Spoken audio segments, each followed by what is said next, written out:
Royal 65 over under 65. Gosh, that's interesting. I mean, they had 59 wins last year. Now 65 with the emergence of the White Sox. Maybe Cleveland stays good. Maybe Minnesota stays good. I'm going under. I'm going under on this. Detroit's terrible, but I'm going under on the 65 for Kansas City. Salvatore Perez. Now, you got Salvatore Perez.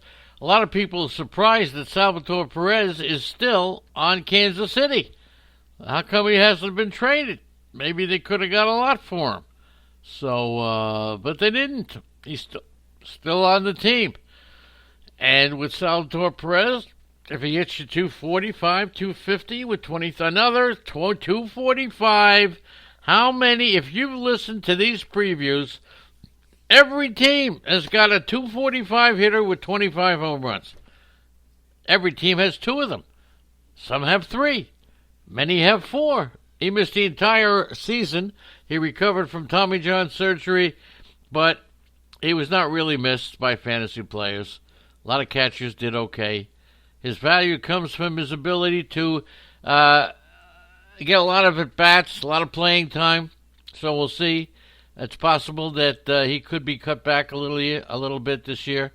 20 homers and 70 RBIs should be a safe baseline for Salvatore Perez at age 29. Don't expect him to stay on this team all year.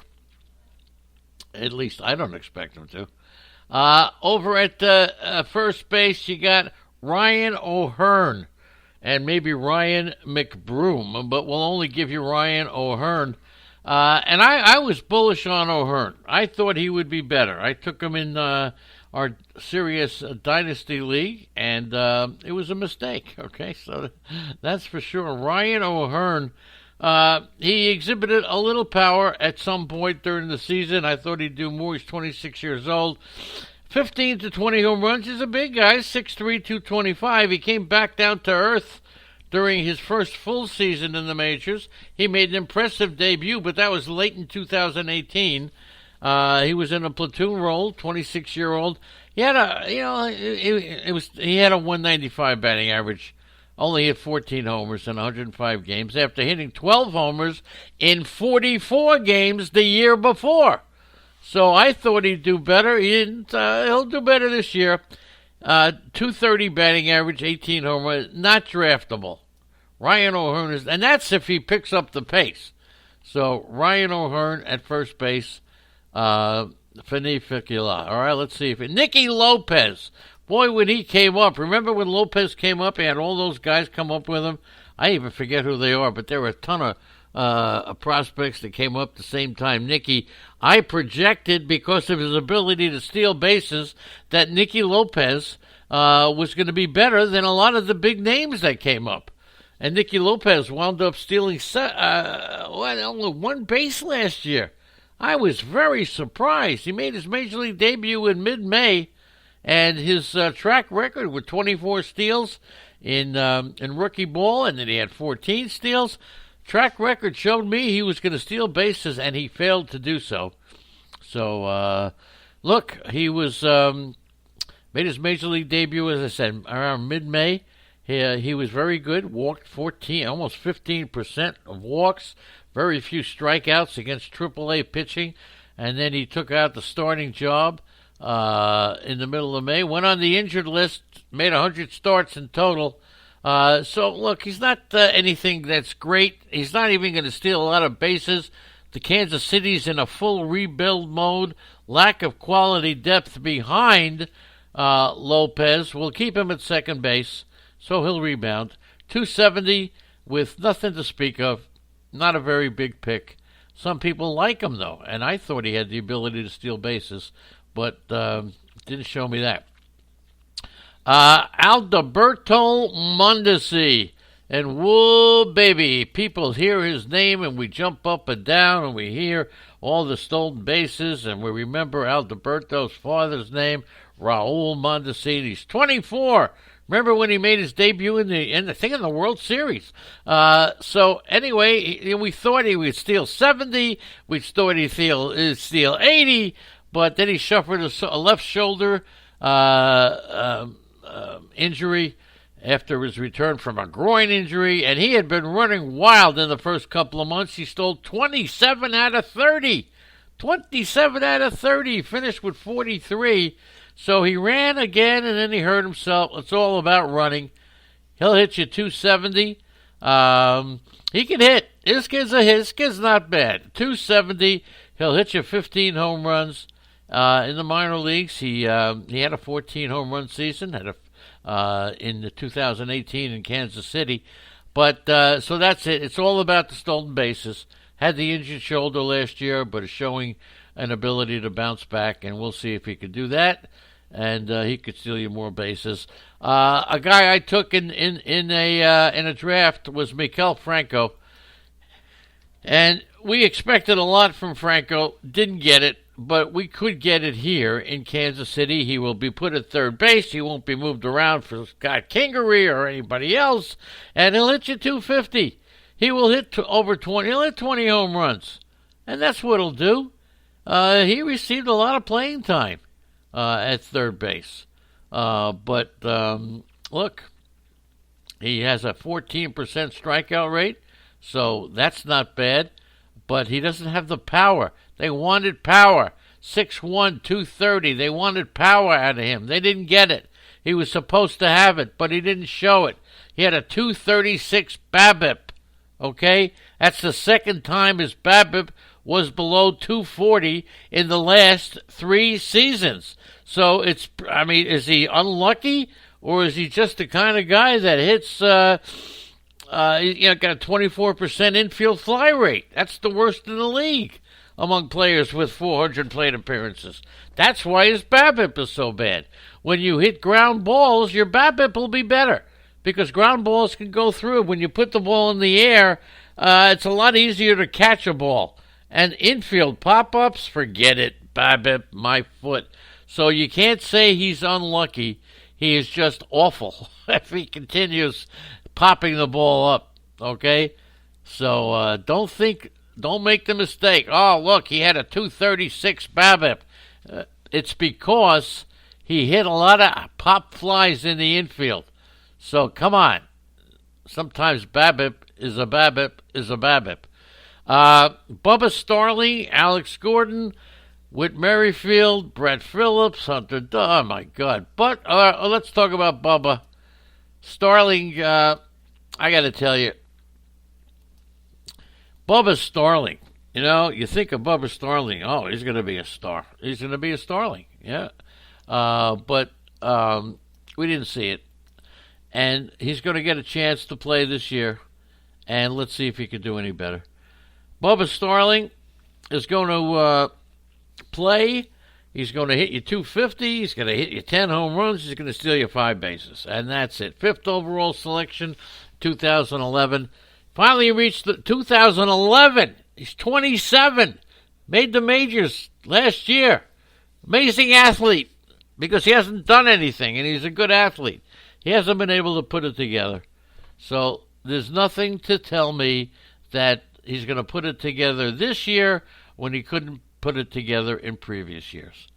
So let's get off the Bubba Starling thing here, and let's go to Alex Gordon. You know what he is. He came up with such great hype. Whit Merrifield, okay, you got to take the position that there's a good chance if they get the right offer, Whit Merrifield could do it. Now, Whit Merrifield, was a little bit of a disappointment for some of us. He didn't get the stolen bases that we had hoped for. Merrifield, he stole 20 bases. We thought he would do more. I'll say he'll hit 15 home runs and steal you 25. He'll hit you 300. He's 31 years old. He ranked among the top 40 hitters in fantasy baseball last season. All right, he was a second rounder in the NFBC. But look, he just let us down a little bit because the expectations. He wasn't even thrown out trying to steal in 2018 in 25 attempts. But in 2019, he still stole 20 bases, but we expected a lot more. It's because of, look, his attempts were scaled back as the season wore on. 20 attempts in the first half, 10 attempts in the second half. He's relative. Look, he's going to be 31 on opening day. So speed, he may not. He may have lost a fraction of a toenail step. We'll see. Solar, when it comes to balls that were, I forget the term we used. Anytime you hit a ball and it's out of here right away, no doubt about it. Balls, Solar led the league. I'll call him no doubt about it. He was limited to 96 games over his first 2 seasons with the Royals. Injuries, he wasn't any good. Don't forget, traded for the relief pitcher Wade Davis. But he responded in 2019. He played all 62 games. 48 homers, led the American League. He was the DH, and he was an outfielder, and he hit all 26% strikeout rate. Okay, could use a little improvement. Subpar defensively, that hurts, but immense power. And as I said, he led Major League Baseball in, I don't even know the word, in home runs that as soon as he hit it, it was gone. Let's put it that way, okay? You didn't have to wait and see. Go. You didn't have to say going, gone. All you had to say is, and then you knew it was gone. All right? So he led the league in that. I wish I could remember the words to describe that. There's actually a category of it's out of here, home runs. That's Jorge Soler. Who'd I leave out now? I left out, I can't leave out Hunter Dozier. He was my guy. I made a big trade last year with Steve Phillips. I sent him Hunter Dozier. I got a better pitcher in return. But Hunter Dozier's going to move to right field. He was a big part of third base last year, but they're moving him to right field to let Franco go, and that's pretty good. So Hunter Dozier is going to give you he's going to give you some pop. Nobody expected him to be as good as he was last year. He was the kind of player that we were just waiting for him to disappear. But he hit 26. He hit 26 home runs. He'll do the same this year. 6'4", 220, big boy. He'll hit 260 with 25 home runs. But he was lackluster in 2018, and he played because there were no options. And then he came in as the Royals' starting third baseman. He had a sore back, but he had a productive April where he hit 349, and that gave him a big opportunity. 25% strikeout rate. That's okay. You can live with that. So you're going to play outfield. Hopefully the change of position sits well with Hunter Dozier. Now let's get to some of the Brad Keller, Danny Duffy, Jacob Junis, Glenn Sparkman, Mike Montgomery. This is why this team will not win more than 65 games. Ian Kennedy is the closer. We'll get to the starters in just a second if you want to. Ian Kennedy is the closer, but somebody's going to take his place. Ian Kennedy is liable to be traded. Chance Adams, don't forget, he's on this team too. I can't tell you who's going to... look, Brad Keller, he could come back and he could be very well received. Danny Duffy's had some bad luck. Jacob Junis. There's nothing here to talk about. You can't really draft Glenn Sparkman, Mike Montgomery. You can't do that. As far as prospects are concerned, I'll tell you, Bobby Witt, he's the shortstop, 19 years old. You'll hear from him soon. He had about 260 last year. He stole 9 out of 10 bases. Bobby Witt, okay, but not yet. Okay, Eric Pena, he's another outfielder. He is really young. They got a lot of youngsters here. A lot of youngsters in this farm system. There's really nobody in Kansas City that's ready to come up and do any damage that I could see. Nobody, all right? Nobody. They got a lot of... Khalil Lee is 21 years old. He's got some interest. He stole 53 bases in 65 attempps. Etch that name on your kitchen table if he comes up. Left-handed hitter, 5'10", round 3, number overall, 103rd pick in the MLB draft. But this kid can absolutely run. 50-something stolen bases. And that's what you're getting out of Kansas City. So you want to ride around, but don't forget, when you see him, if your league says first come, first serve, just grab him. He's going to steal you a tremendous amount of bases. I'm talking about Khalil Lee, who had 8 home runs last year, 53 stolen bases, and 65 attempts.